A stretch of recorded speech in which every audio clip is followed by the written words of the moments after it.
पंचायत आज तक में एक बार फिर से आप सभी का बहुत बहुत स्वागत है। और अब हमारे अगले मेहमान, जिनको प्रदेश की राजनीति में सुपर सीएम कहा जाता है, मनोहर लाल खट्टर जी का जोरदार तालियों के साथ स्वागत कीजिए।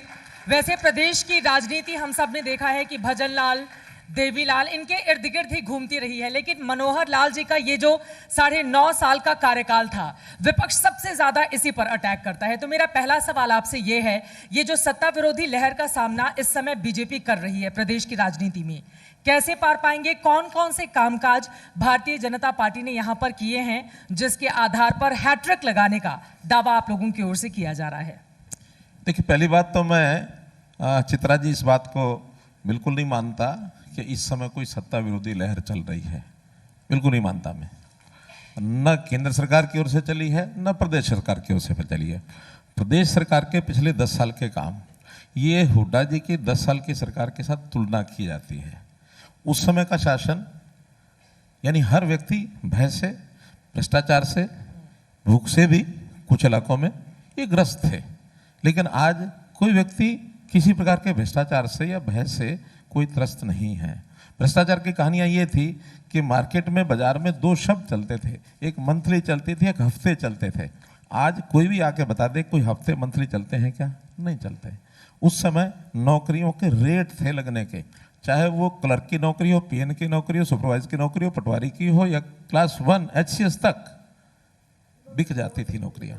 आज बिना खर्ची अगर हमने सारे प्रदेशों में माहौल बनाया है तो ये लोगों के सिर पर जादू चढ़ के ये चीजें बोल रही हैं। इतने सारे कामकाज आपने किए, 9.5 सालों तक मुख्यमंत्री आप रहे, फिर आपको केंद्र की राजनीति में क्यों भेज दिया गया? आपको आखिरी के 6 महीने में ऐसा क्या हो गया था? कहां कमी रह गई कि आपकी कुर्सी बदल दी केंद्र ने? हमारे भारतीय जनता पार्टी के इसे एक सैद्धांतिक पृष्ठभूमि है। हम कभी भी व्यक्ति आधारित राजनीति करते हैं ना की जाती है यहाँ, क्योंकि यहाँ एक व्यवहारिक बातें, सैद्धांतिक बातें और एक जिस चीज़ की आवश्यकता होती है वो हम पार्टी के नाते से शासन चलाते हैं। पार्टी की एक विचारधारा होती है, उस नाते से आगे चलते हैं। व्यक्ति का कभी भी बदलते हैं, कभी भी आते हैं, कभी जाते हैं, उसका बहुत बड़ा अंतर पड़ता नहीं है। और वैसे भी मैंने 9.5 साल हरियाणा के सरकार के मुखिया के नाते जनता की सेवा की है और मुझे बदला गया ऐसा नहीं है। इस बात में भी एक तथ्य बहुत कम लोगों को पता है कि मैंने उससे भी 1 साल पहले प्रधानमंत्री जी को अपने आप कहा कि मुझे लगता है कि किसी भी व्यक्ति की योग्यता, उसकी क्षमता, उसके टैलेंट 5 साल में जो उसको देना होता है दे बैठता। 8.5 साल 9 साल नए व्यक्ति को लाना ही चाहिए। आखिर एक स्टेज होती है और ये हमारी पार्टी ऐसी नहीं है कि कुर्सी की दौड़ में किसी को कुर्सी पर बैठाना हो तो 4 लोग 10 लोग मिलकर के कुर्सी पर किसी को बैठने ही नहीं देंगे। कुर्सी उठा लेंगे, 4 टांगे पकड़ के तोड़ देंगे, कुर्सी पर कोई नहीं बैठेगा। यहाँ जिसकी भी योजना बनाई जाती है उस नाते से उसको बड़े प्रेम से और हम हैंडओवर करते हैं, चाहे कोई भी प्रदेश हो। पर मनोहर लाल जी, बहुत सारे सवाल उठे जब आपको यहाँ से हटाया गया, सेंटर में लाया गया और नायब सिंह सैनी को सीएम बनाया गया। विपक्ष ने भी कहा कि एंटी इनकम्बेंसी था, उसको दूर करने के लिए नया चेहरा दिया गया ताकि उसका असर ना पड़े जो 9.5 साल की एंटी इनकम्बेंसी है।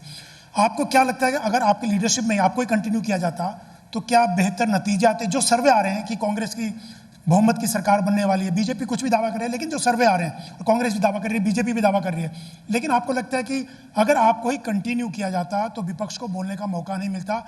आपको बीच में हटा करके 6 महीने पहले हटा करके क्या एक इससे गलत मैसेज गया? पहली बात तो कि सर्वे वाली बातें मैं बताता हूँ। सर्वे हर तरह के आ रहे हैं और ये सर्वे जो है कितने लोगों को बुला करके और किन के माध्यम से कहाँ जाके पूछा जाए, छोटा सैंपल होता है, उस सर्वे के आधार पर कोई भी कुछ भी कहते हैं। जिन सर्वेज की बात आप कर रहे हैं, 3 सर्वे मेरे पास भी आए हैं और मैं नाम लेके बताता हूँ। आउटलुक ने एक सर्वे किया, उस आउटलुक ने हरियाणा की बीजेपी में 50 सीटें आने की बात कही। 2 सर्वे उसके बाद भी आ गए, एक में बीजेपी की 48 सीटें बताई गई, एक में 49 सीटें बताई गई। ये ठीक है कि हमारा जो समर्थक है, हमारा जो कार्यकर्ता है, वो उतना बड़ा शोर नहीं मचाता, वोकल नहीं करता। वो अपने काम के बारे में जनता के बीच में जाता, जनता को बताता क्या क्या काम हुए हैं। आज जनता की जो जिस प्रकार का रिस्पांस मिल रहा है उस प्रकार से निश्चित मेरी दावेदारी है कि हरियाणा में एक रिकॉर्ड बनेगा। पहली बार हरियाणा में भारतीय जनता पार्टी की सरकार रिपीट होकर के 3rd time Bharatiya Janata party की सरकार यानी किसी पार्टी की सरकार बन रही है, ये हरियाणा का एक रिकॉर्ड होगा। दूसरी बात आपने जो कहा बदलने का विषय, अब बदलने का विषय तो क्योंकि स्वाभाविक प्रक्रिया के अंतर्गत बदल हुआ है, उसमें कहीं किसी प्रकार का मैंने आपको बताया कि 1 साल पहले मैंने अपने आप को ऑफर किया था और एक निश्चित दिन पर उन्होंने कहा कि कोई एक निश्चित समय पर यह करेंगे जिस समय लोकसभा के चुनाव की चर्चा हुई। आपको पता है जिस दिन ये हैंड ओवर टेक ओवर हुआ सेम डे हमारे पार्लियामेंट्री बोर्ड की ओर से जो सूची आई उसमें मेरा नाम यानी करनाल से लोकसभा चुनाव लड़ेंगे सेम डे घोषित हुआ।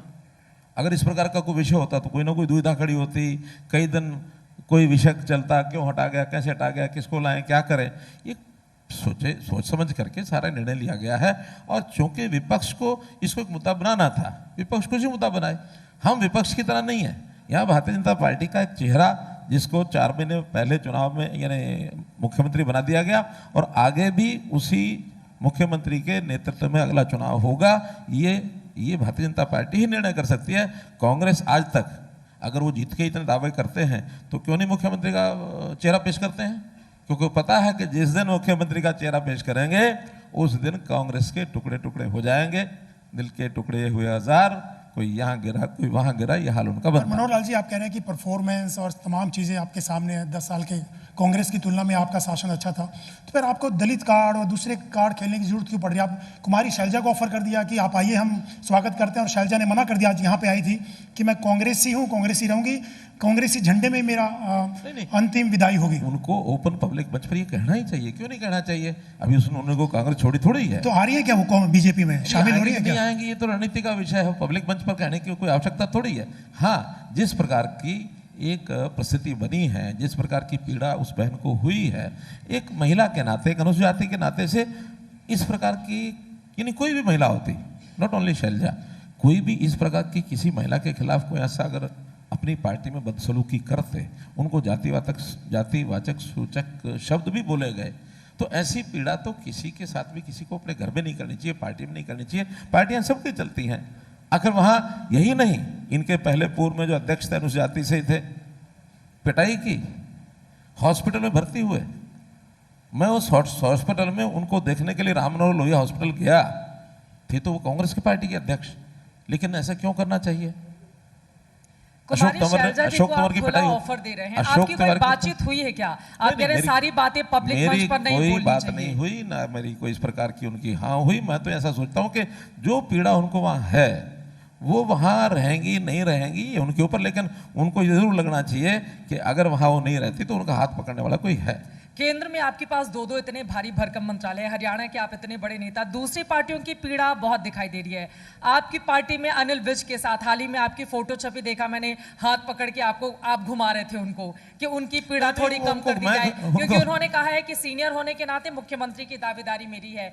राव इंद्रजीत जी वो बोल रहे हैं कि मेरी भी दावेदारी है, अब तो एक साधारण कार्यकर्ता को भी मौका मिलना चाहिए। तो इनकी पीड़ा आपको दिखाई नहीं दे रही है मनोहर? देखिए 2014 में जब मैंने चुनाव लड़ा पहली बार जी करनाल में, मुझे आप जैसे मित्रों ने पूछा कि मुख्यमंत्री के दावेदार तो 8-9 हो गए हैं बीजेपी में, कौन मुख्यमंत्री बनेगा?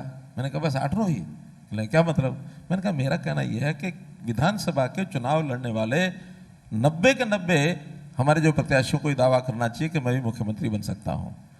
कम से कम इतना दावा करके वोटर्स के अंदर संदेश जाए, 2% 4% वोट आगे मिलते हैं, बढ़ते हैं, तो हमारे विधायक अधिक आएंगे, हम घर में बैठ के फैसला कर लेंगे। हमारे यहाँ प्रक्रिया है मुख्यमंत्री कौन बनता है कौन नहीं बनता।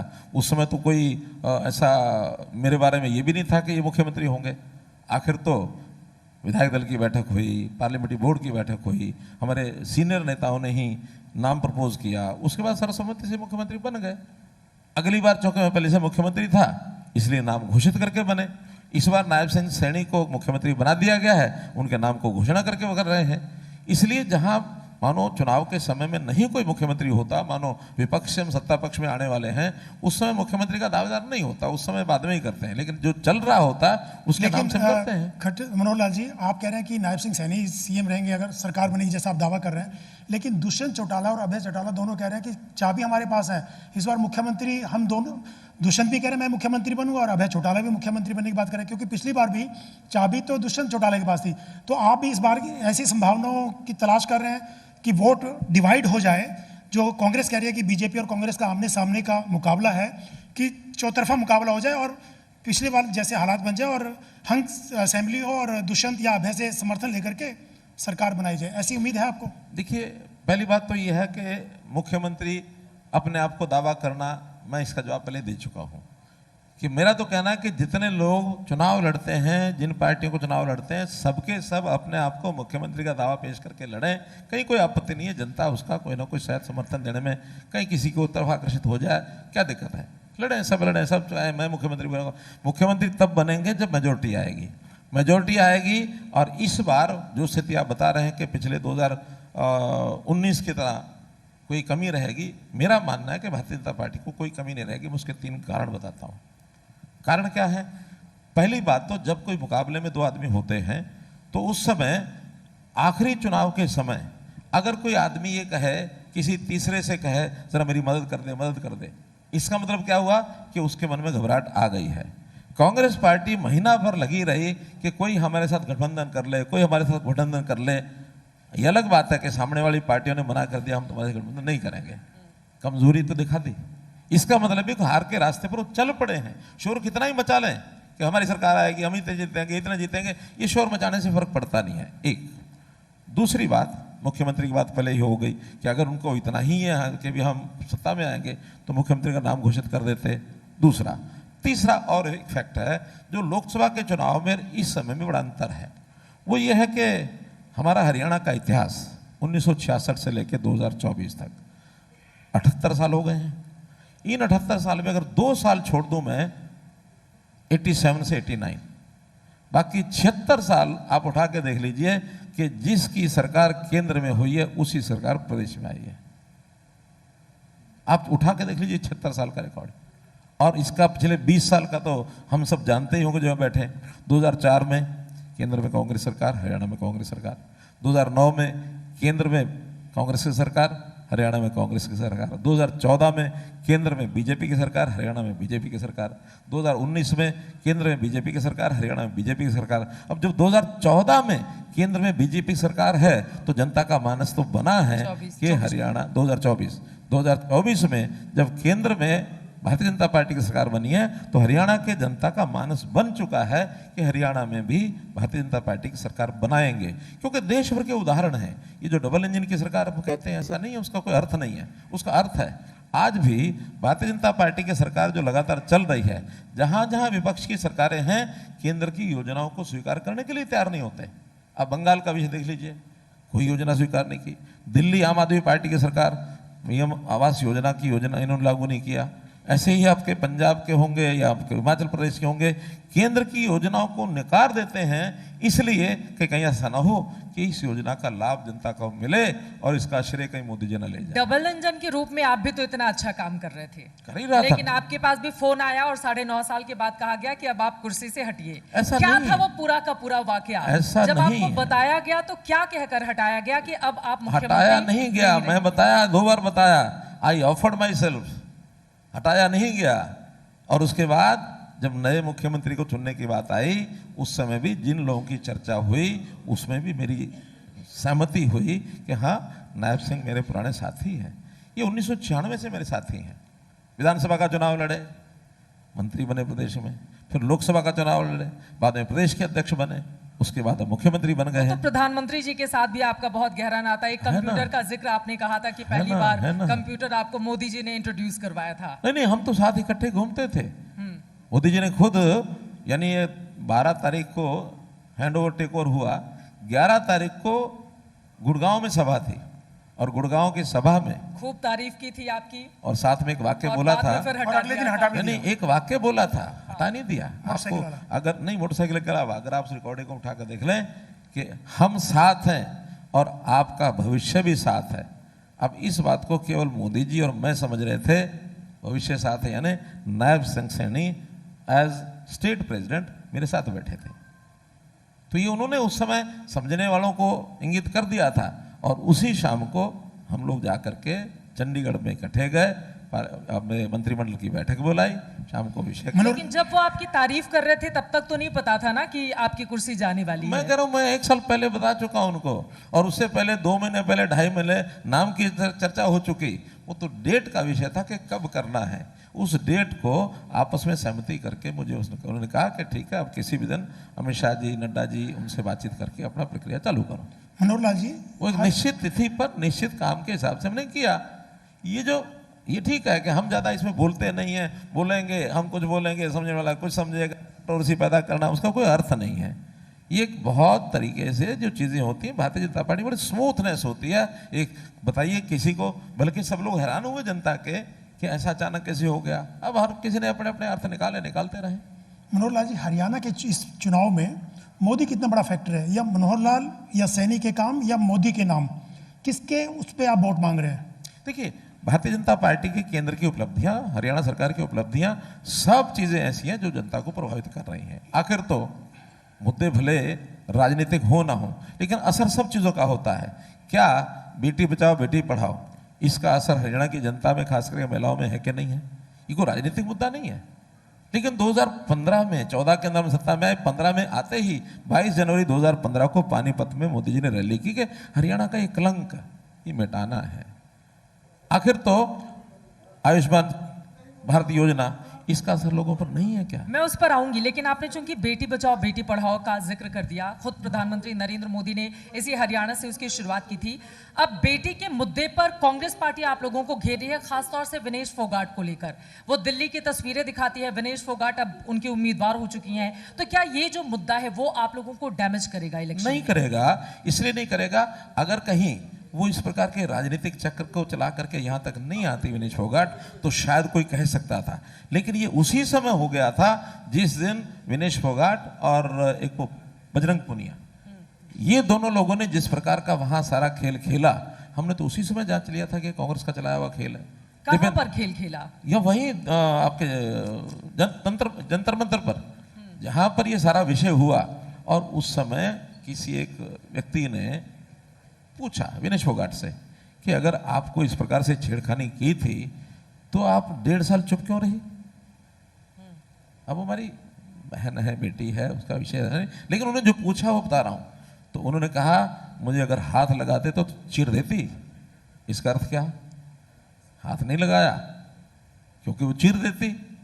इसका मतलब पीछे से राजनीतिक खेल चल रहे हैं। ये राजनीतिक खेल का एक, क्योंकि हमारे अब स्पोर्ट्स भी जो है, बहुत गंभीर बात कह रहे हैं, क्योंकि पहली बार किसी नेता की ओर से इस तरह की बातें विनेश फोगाट मैं तो को कह रहा हूं, राजनीति हमारे यहाँ खेल के भी कुछ संगठन राजनीति के भेंट चढ़ चुके हैं।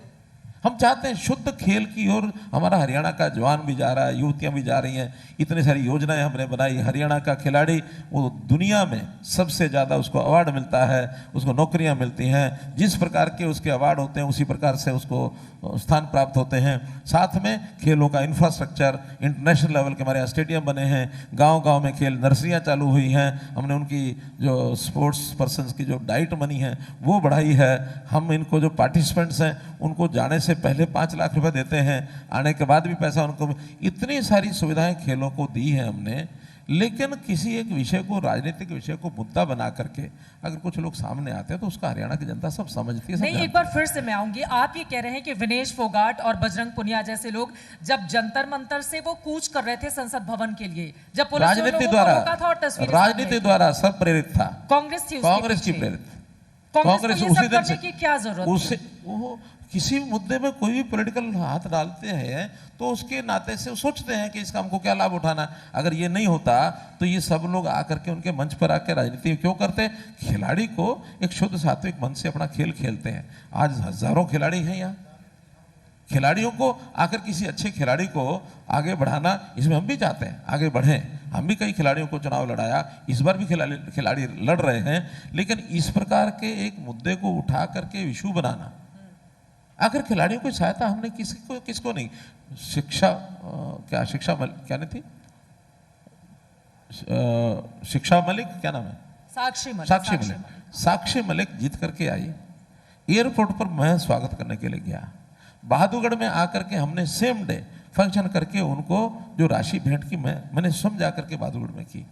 अगर खिलाड़ियों के बारे में हमारे मन में ऐसा थोड़ी कि भी हमारे मन में उनके प्रति कोई आस्था नहीं है। हमारा खिलाड़ी देश का, दुनिया में जाकर के देश का, प्रदेश का, अपने परिवार का, गांव का, सबका नाम बढ़ाता है। मेरे 2 सवाल हैं इसी के साथ ही। अगर आप लोगों को पता था कि कांग्रेस इस तरह की राजनीति कर रही है विनेश फोगाट और बजरंग पुनिया को आगे करके, तो फिर आप लोगों ने बृजभूषण का टिकट क्यों काटा?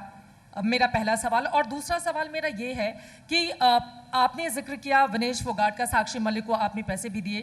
विनेश फोगाट का हाल ही में एक वीडियो वायरल हो रहा है जिसमें वो हाथ का पंजा दिखाकर ये दावा करती हैं कि इससे बहुत तेज चाटा पड़ने वाला है बीजेपी को।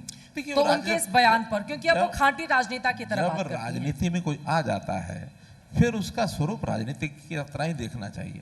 अब चूंकि वो राजनीति में आ गई है तो राजनीति की तरफ कुछ ही बोलेंगे, हमको उसका असर नहीं पड़ता है, नुकसान नहीं होगा, कोई मतलब नहीं है, क्योंकि वो राजनीति में स्वयं आ चुकी हैं। आज वो खिलाड़ी के बजाय एक राजनीतिक व्यक्ति के नाते से, उस पर्सनैलिटी के नाते से, राजनीति का नाते कुछ बोलेंगे, कुछ भी करेंगे, कोई अर्थ नहीं है।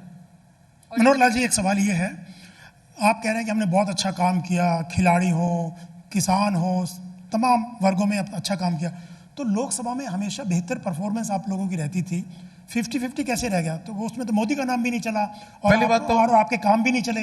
पहली बात तो इसको 50-50 मैं नहीं मानता, इसको मानता हूँ 60-40। 60 हमारा, 40 कांग्रेस का। कुल मिलाकर एक प्रत्याशी तो ऐसे थे जो सांसद थे, सांसद ही रहे, कोई गेन नहीं हुआ, दीपेंद्र सिंह हुड्डा। बाकी 5 लोकसभा में हमारे सांसद बने, एक सांसद राज्यसभा में बना, तो हमारे 6 हो गए और उनके 4 बने। दीपेंद्र हुड्डा सांसद के सांसद, पहले भी सांसद बाद में सांसद, तो बाकी तो उनके 4 ही रहे और हमारे 5 और एक 6 हो गए। तो result should be taken as 60-40। लेकिन आपके नायब सिंह सैनी कभी सुना नहीं जाता कि सीटिंग मुख्यमंत्री, जो मुख्यमंत्री का फेस भी हो, घोषित करे जिसको कि चुनाव के बाद वही मुख्यमंत्री बनेंगे अगर सरकार आती है, उनको अपनी विधानसभा छोड़ करके कहीं और चुनाव लड़ना पड़े, ये कमी सुनने में आता है। वो करनाल छोड़ के, जो कि सबसे सेफ सीट मानी जाती थी, आपने छोड़ी थी, अब वो लाडवा से चुनाव लड़ रहे हैं, ऐसा क्या वजह रही? ऐसा नहीं, उनकी मूल सीट करनाल नहीं है। क्यों नहीं है? करनाल सीट तो मैंने विधानसभा में खड़े होकर के घोषणा की थी कि आखिर एक व्यक्ति मुख्यमंत्री बनता है, उसको किसी न किसी एक स्थान पर काम करने का, सेवा करने का मौका मिलना चाहिए। मैंने स्वयं उस सीट को छोड़ा और उसी स्थान पर मुख्यमंत्री नायब सिंह सैनी चुनाव लड़े, जीते, अच्छा जीते, कोई दिक्कत नहीं है। लेकिन हर सीट का अपना करैक्टर होता है। उनकी सीट का जो करैक्टर है वो चाहे लाडवा हो सकता है, वो नारायणगढ़ हो सकता है, वो रादौर हो सकता है, अन्य कुछ सीटें उसमें से मुख्यमंत्री पर छोड़ा जाता है, क्योंकि वो उस लोकसभा क्षेत्र के अंदर सांसद रहे और सांसद रहने के बाद सांसद के नाते से भी उनको पता है कौन सी ठीक है, कौन सी अच्छी नहीं है। कोई छोड़ के कहीं दूर चले गए ऐसा नहीं है। अपनी लोकसभा क्षेत्र के अंदर उन्होंने एक सीट चुनी और एक प्रकार से वो बाई इलेक्शन था, उसको मैं उनका पहला चुनाव नहीं मानता। ये जो विधानसभा का चुनाव लाडवा का, जनरल इलेक्शन का, ये विधानसभा का पहला चुनाव है इनका। लेकिन मेरा ये सवाल है, आपने उनकी सीट बदल दी, दूसरी तरफ बदल नहीं दी, उन्होंने उस सीट को अपने आप चुना। हाँ। और वो एक प्रकार से इस लोकसभा सीट के अंदर की सीट है जिस लोकसभा से वो सांसद थे। अब कान सीधा पकड़ लिया, हाथ घुमा के नहीं, पकड़े, आप- बात तो वही हो जाएगा आप घुमा रहे हैं ना, मैं तो आपको स्पष्ट कह रहा हूँ। ठीक है, आपने अपने कोई बदल प्रदेश नहीं दी। अध्यक्ष का वो- टिकट क्यों वो एक काट बाई दिया? इलेक्शन, क्योंकि बाई इलेक्शन में पहले मैं मुख्यमंत्री था, उस नाते से वो सीट मेरे पास थी। अब मैंने वहां से रिजाइन दिया, अब वहां से लाडवा से तो कांग्रेस का विधायक था, वो तो रिजाइन नहीं दे सकता था। हाँ, यदि लाडवा से कांग्रेस का विधायक रिजाइन दे देता उस समय, तो उस समय लाडवा से ही चुन लेते हो। आपने प्रदेश अध्यक्ष का टिकट क्यों काट दिया? देखिए, हमारे यहाँ पार्टी में एक टीम ऐसी होती है जो चुनाव लड़वाती है, काट नहीं दिया है। उन्होंने अपने आप ऑफर किया कि मैं प्रदेश अध्यक्ष बना हूँ, मैं पूरे लोकसभा विधानसभा के क्षेत्र यानी हरियाणा के विधानसभा का चुनाव लड़ाने की जिम्मेदारी लेता हूँ। बहुत लोग ऐसे जो चुनाव नहीं लड़ रहे, हमारे यहाँ संजय भाटिया चुनाव नहीं लड़ रहे, वो पहले सांसद रहे हैं। लेकिन जो लड़ना चाह रहे थे उनको क्यों नहीं दिया? रामविलास शर्मा, इतने कद्दावर नेता, पुराने पॉलिटिशियन, कई बार के मंत्री, कई बार से एमएलए, आपने वो जाके इंडिपेंडेंट अपना पर्चा भर दिया, पार्टी ने टिकट भी घोषित किया और राव इंद्रजीत केंद्रीय मंत्री उनके साथ नॉमिनेशन फाइल करने चले जाते हैं और कहते हैं, उसके बाद किसी और को टिकट दिया जाता है तो वो कहते हैं कि ब्राह्मण बहुत नाराज है। राव इंद्रजीत ये कहते हैं कि इसका नुकसान उठाना पड़ेगा। बड़ा वोट बैंक है ब्राह्मण हरियाणा की देखिए, पॉलिटिक्स में। पहली बात तो यह कि पार्लियामेंट्री बोर्ड के अपने फैसले होते हैं, किसको टिकट देना, किसको नहीं देना। पार्लियामेंट्री बोर्ड के पास 100 अपने निर्णय करने के आधार होते हैं। अब उनके आधार के अंदर उनको ये लगा होगा कि रामविलास को चुनाव नहीं लड़ाना तो नहीं लड़ाना। अब पार्लियामेंट्री बोर्ड का अधिकार कोई व्यक्ति नहीं ले सकता, कोई एक सिंगल नेता जिसने चुनाव लड़ना वो अधिकार नहीं ले सकता। निर्णय पार्लियामेंट्री बोर्ड का हुआ कि उनको चुनाव नहीं लड़ना, तो एक दिन उनके मन में जरूर आया, किसी के मन में भी आ सकता है कि मैं इतने लंबे समय से चुनाव लड़ रहा हूँ और अब मुझे चुनाव के लिए अचानक मना कर दिया गया। बड़े बड़े नेताओं को मना किया गया, पार्लियामेंट बोर्ड ने मना किया। आखिर बहुत बड़े बड़े नेता भी तो हैं जिनको चुनाव लड़ने के लिए एक समय के बाद कहा कि ठीक है बहुत हो गया, तो इस नाते से उनको मना किया गया, उनके मन में आया, उन्होंने फार्म भर दिया, लेकिन फार्म उन्होंने भारतीय जनता पार्टी का ही भरा, उन्होंने इंडिपेंडेंट के लिए चुनाव नहीं भरा। आखिर तक उनको लगता था कि शायद पार्लियामेंट्री बोर्ड मुझे चुनाव में टिकट दे दे। जब उनको नहीं मिला, दूसरे कार्यकर्ता को मिल गई, वो साथ में खड़े हो गए। उनका ठीक है, अब भारतीय जनता पार्टी ने कंवर सिंह यादव को टिकट दिया, तो कंवर सिंह यादव मेरा कैंडिडेट है, मैं उसकी सपोर्ट करूंगा, उसको जिताऊंगा। मनोहर लाल जी, एक और सवाल है, क्या बीजेपी बहुत ज्यादा दबाव हरियाणा में महसूस कर रही है? ये सवाल इसलिए क्योंकि आपको 9.5 सालों के मुख्यमंत्री के बाद हटाया गया, सैनी साहब को सीएम बनाया गया, मैं फिर कह रहा हूँ हटाया नहीं गया, 18 सालों की मैं फिर कह रहा हूँ हटाया नहीं गया। ये जो आप लोग कोई चीज को सेट करने की कोशिश करते हो, कुर्सी का मोह तो ऐसा होता है ना, मुझे नहीं है। हाँ। आप कहो तो मैं अभी उठ करके नीचे चला जाऊँ, ये भी कुर्सी है। ठीक है, मेरा काम जमीन से जुड़ा हुआ काम है। मैंने जीवन में कभी सोचा ही नहीं कि इस प्रकार की कुर्सी पर बैठूंगा। गांव में पिताजी किसान थे, उनके साथ में खेती करता था। मैंने अपने यानी हाथों से सब्जी वहाँ से तोड़वा करके और रोहतक में बेचने के लिए साइकिल पर जाया करता था। उसके बाद मेरी पढ़ाई हुई, 11वीं 12वीं पढ़ाई करने के बाद मन में आया था पढ़ाई में थोड़ा ठीक ठाक था, तो शायद कहीं डॉक्टर का एडमिशन मिलेगा, संयोग से थोड़ी कमी रह गई, नहीं मिला। फिर मैंने व्यापार किया, व्यापार करने के बाद मैं संघ में ज्वाइन हो गया, संघ का प्रचारक बन गया, घर परिवार छोड़ दिया, और 14 साल संघ का काम करने के बाद हमको संगठन ने कहा कि नहीं, अब आपको बीजेपी का काम करना चाहिए। लगातार 8 साल बीजेपी का काम किया। उसके बाद भाषाएं भी बोलते हैं आप, हाँ, मैं तमिल बोल लेता हूँ, मैं जापानीज बोल लेता हूँ, तमिल बोल लेता हूँ, तो इसलिए मैंने सब काम किए। मैं एक बार बीच में कॉर्पोरेट जगत के अंदर एक कंपनी में डायरेक्टर फाइनेंस रहा। मैं 450 करोड़ रुपए की कंपनी है। मनोहर लाल जी, एक सवाल मैं पूछूं, शशि भी सवाल पूछेंगे। मेरा एक सवाल ये कि जैसे कांग्रेस दावा कर रही है कि आमने सामने की फाइट है कांग्रेस और बीजेपी की, और जो खड़े हैं वो जो वोट काटने की बात हो रही, वोट कटवा है। इस बार कोई वोट नहीं काटेगा, जनता समझदार है, जो जीतने वाला है उसको देगी, जो हारने वाला उसको हराएगी, दूसरे लोगों को नहीं देगी। सिर्फ आमने सामने बीजेपी वर्सेस कांग्रेस है। तो आपको भी लगता है कि बीजेपी वर्सेस कांग्रेस है और बाकी जो खड़े मैदान में उनका कोई अस्तित्व नहीं है? देखिए, लगभग तो बीजेपी कांग्रेस ही है, लेकिन कहीं कहीं इंडिविजुअल्स का तो थोड़ा बहुत प्रभाव होता है।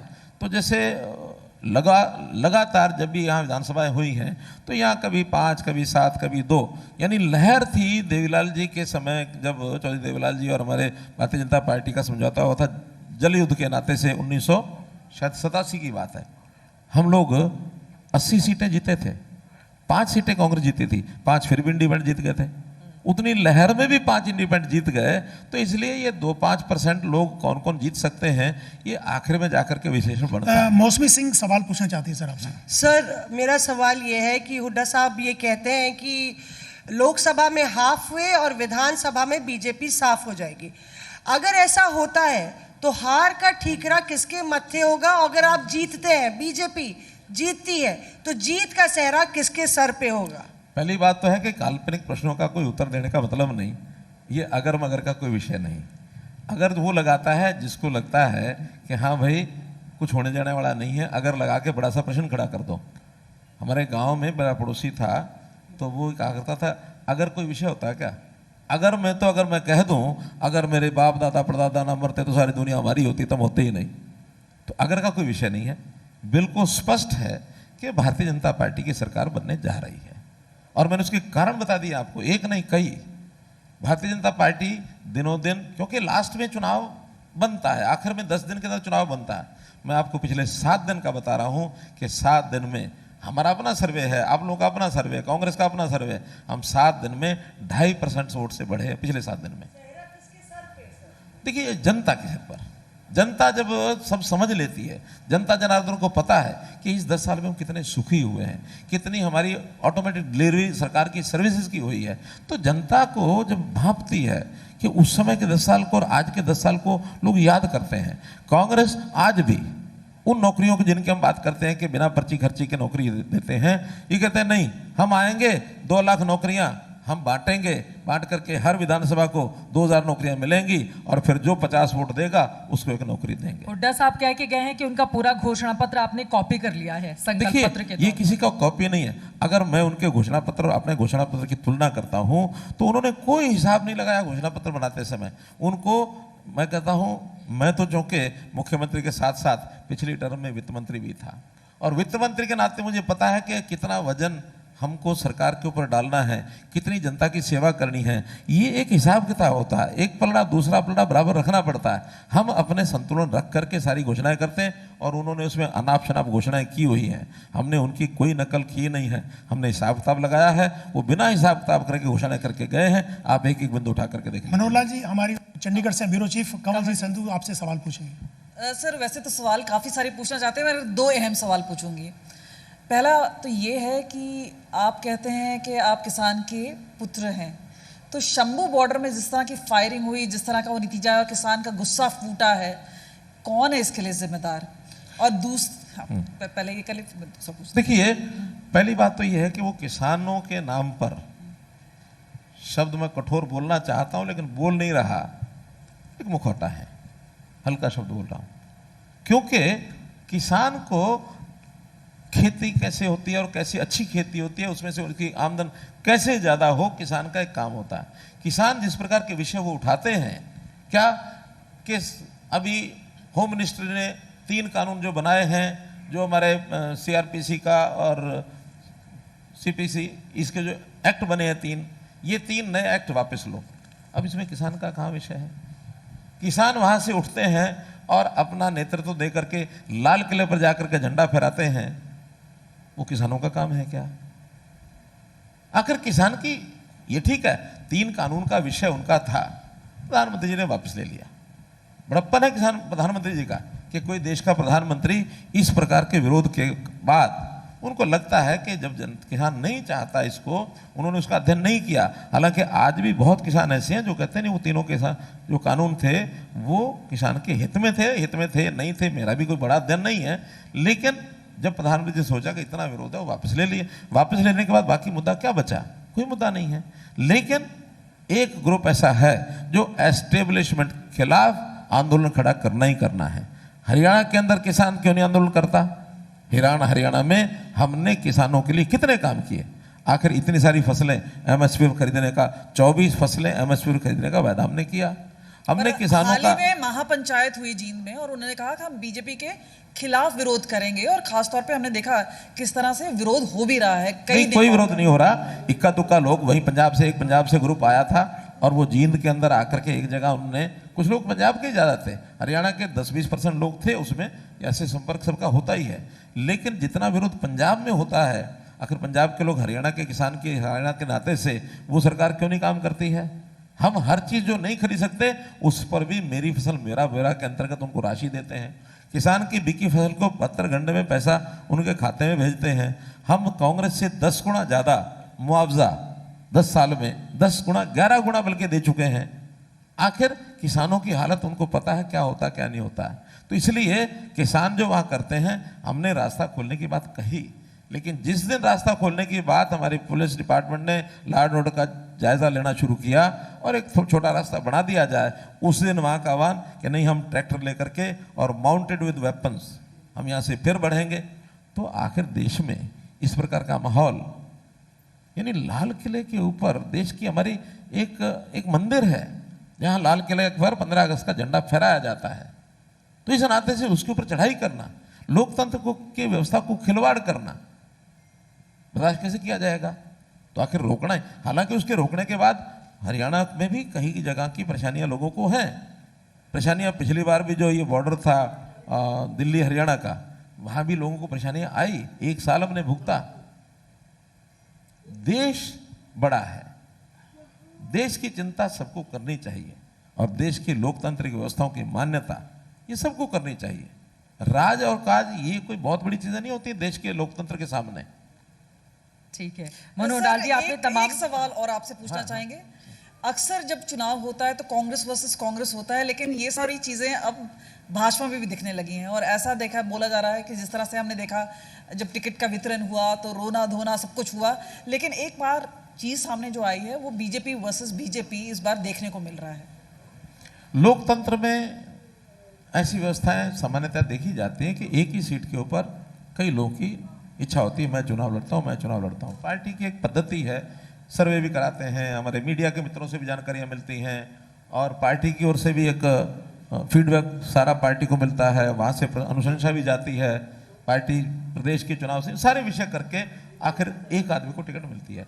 जब एक आदमी को टिकट मिलती है तो बाकी सबको हम सामान्यतः प्राय मना लेते हैं। हमने चुनाव शुरू होने से पहले 5 तारीख को नामांकन शुरू होने थे, हमने उससे पहले ही अपनी लिस्टें घोषित कर दी। 67 लोगों की टिकट हमने 2 या 3 तारीख को घोषणा कर दी थी, सिर्फ 23 बची थी। 23 में कहीं कहीं थोड़ी बहुत बातचीत करने के बाद कुछ थोड़ा लेट हुआ। इनकी मैक्सिमम सीटें 12 तारीख से पहले यानी 11 तारीख को रात को घोषणा की, 12 तारीख को दोपहर 12 बजे 9 सीटें डिक्लेयर कर रहे हैं। ये अंतर नहीं है क्या? आखिर इन्होंने तो इतना डर गए, इतना भय खा गया इनको कि अगर समय से पहले टिकटें हमने घोषित कर दी तो घमासान हो जाएगा। और आज वही उनको तंग कर रहा है, क्योंकि ऐसे एक एक जगह 2550 लोग इनके पास फार्म भर के गए जिनको टिकटें चाहिए थी। एक एक स्थान पर 80 लोग 90 लोग। अब चूंकि सब लोगों को इंतजार में रखा और उन्होंने भय के कारण से लास्ट तक टिकटें नहीं बांटी। लास्ट डे टिकटें बांटने के बाद वो जो 40-40 50-50 लोग हैं, खड़े होने का तो शायद उनको अवसर नहीं मिला, लेकिन आज वही लोग इनकी खाट खड़े किए हुए हैं और अंदर की बातें कुछ हैं जो शायद मैं यहाँ जिक्र नहीं करूँ। ठीक है सर, चलते चलते छोटा 2 आखिरी जवाब आपसे चाहूंगी। कुमारी शैलजा जी के लिए अभी भी बीजेपी के दरवाजे खुले हुए हैं उनके मना करने के बावजूद? दरवाजे तो खुले हैं कि बंद हैं, उन्होंने तो मुझे ही कह दिया। उनके एक प्रवक्ता हैं, हाँ, पवन खेड़ा ने आपको ऑफर उन्होंने दिया कहा, ऑफर नहीं दिया। हाँ। उन्होंने कहा कि जिस दिन से मुख्यमंत्री की कुर्सी गई है तब से इन्होंने कांग्रेस के दरवाजे खटखटाने शुरू कर दिए हैं, हमारे दरवाजे इनके लिए बंद हैं। मेरा कहना यह है, भले वो लाइट वेयर में मैं कह रहा हूं कि उनका जो दरवाजे हैं उस पर इलेक्ट्रॉनिक लॉक लगा है, उस लॉक का पासवर्ड मेरे पास है, जिसको चाहेंगे अंदर से निकालेंगे, जिसको चाहेंगे उसको अंदर ही रखेंगे।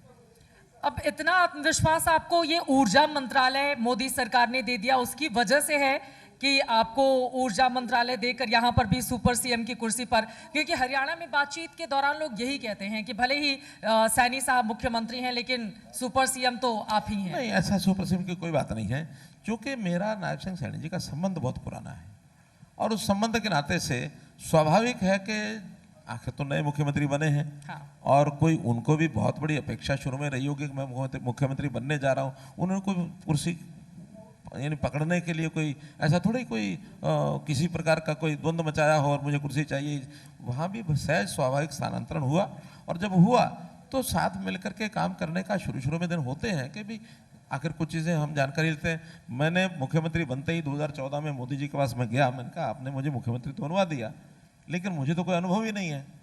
तो उन्होंने बड़ी मज़ेदार बात कही कि आप एमएलए बन करके मुख्यमंत्री बने हैं। जिस दिन मैं मुख्यमंत्री बना था यानी मोदी जी, उस दिन तो मैं एमएलए भी नहीं था, बिना एमएलए के ही मुख्यमंत्री बन गया था।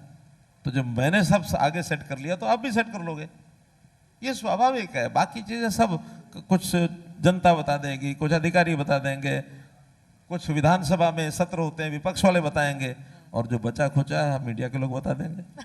कितनी सीटें आने जा रही हैं 90 में से, ये बताएं आप। पिछली बार तो बहुमत, स्पष्ट बहुमत से भारतीय जनता पार्टी सरकार हरियाणा में तीसरी बार, और ये पहला रिकॉर्ड होगा कि कोई पार्टी तीसरी बार लगातार सरकार बना रही है। एक छोटा सा सवाल मैं भी पूछ लेता हूँ चित्रा, आपके दिल के नज़दीक क्या है, हरियाणा या सेंटर? क्योंकि आप हरियाणा में काम किया, आपने संगठन में भी काम किया काफ़ी साल तक, उसके बाद 9.5 साल चीफ मिनिस्टर है, अब सेंटर में। तो आपके दिल के नज़दीक हरियाणा है या सेंटर, केंद्र की पॉलिटिक्स या स्टेट की पॉलिटिक्स? नहीं, देखिए जनहित जो होता है वो किसी भी पार्टी का कोई लीडर होता है उसके सामने बड़ा विषय होता है, खास करके भारतीय जनता पार्टी के सामने जो दायित्व मिलता है उस दायित्व के हिसाब से काम करेंगे। 1980 में मैं संघ का दायित्व लिया, मैंने संघ के दायित्व में फरीदाबाद की एक छोटे शहर का दायित्व मुझे मिला, मेरे लिए वो प्यारा था। आज मेरे पास 2 बड़े डिपार्टमेंट है देश भर के, ये भी उतने ही प्यारे हैं। जब मैं मुख्यमंत्री था तो हरियाणा उतना ही प्यारा था। तो जो चीज़ मिल जाती है, जो दायित्व होता है वो दायित्व ही सर्वोपरि होता है, उसके अलावा हमारे पास ऐसा कुछ नहीं होता। चलिए, बहुत धन्यवाद आपका आज तक के इस मंच पर आने के लिए और अपनी बेबाक राय जाहिर करने के लिए। अब मनोहर लाल जी जो दावा कर रहे हैं हैट्रिक लगाएगी तीसरी बार भी भारतीय जनता पार्टी, इनके दावे में कितना दम दिखता है इसके लिए करना होगा हमें इंतजार, क्योंकि अगर ऐसा होगा तो हरियाणा के इतिहास में ऐसा पहली बार होगा कि कोई पार्टी हैट्रिक लगाती है। लेकिन क्या ऐसा संभव होगा, इसके लिए करना होगा इंतजार। 5 अक्टूबर को डाले जाएंगे वोट। अभी के लिए दीजिए इजाजत। देश और दुनिया की तमाम खबरों के लिए आप देखते रहिए आज तक। धन्यवाद। शुक्रिया सर।